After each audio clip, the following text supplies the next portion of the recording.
Kain tayo!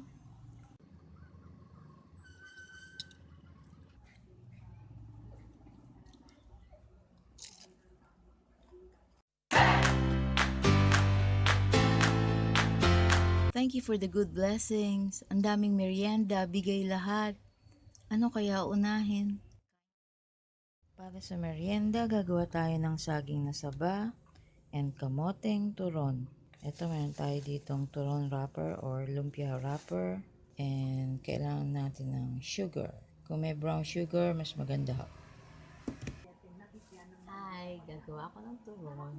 Kasi may nagbigay sa amin ng saba and kamote. I-steam yung kamote, tapos babalatan. Tapos siya ilalagay sa loob ng turon, syempre. Tapos, saging na saba, kung meron kayong langka, mas masarap may langka. So, ngayon, itong nabili kong wrapper, sa palengke ko lang binili. Kaya iba-iba sizes nyo.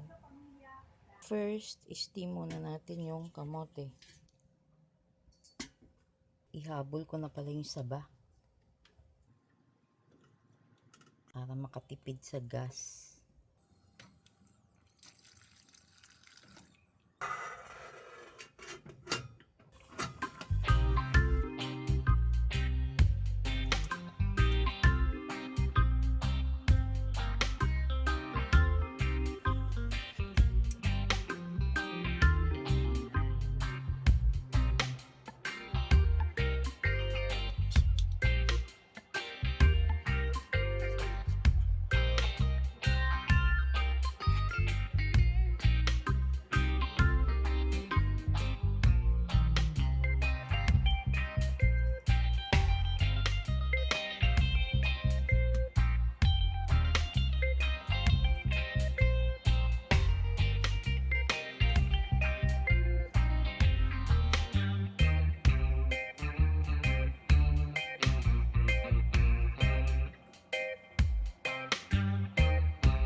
Wala akong langka, gagamit na lang ako ng cinnamon. Ihahalo lang ito sa sugar.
If you're not going to cook them all, you can store them in the freezer.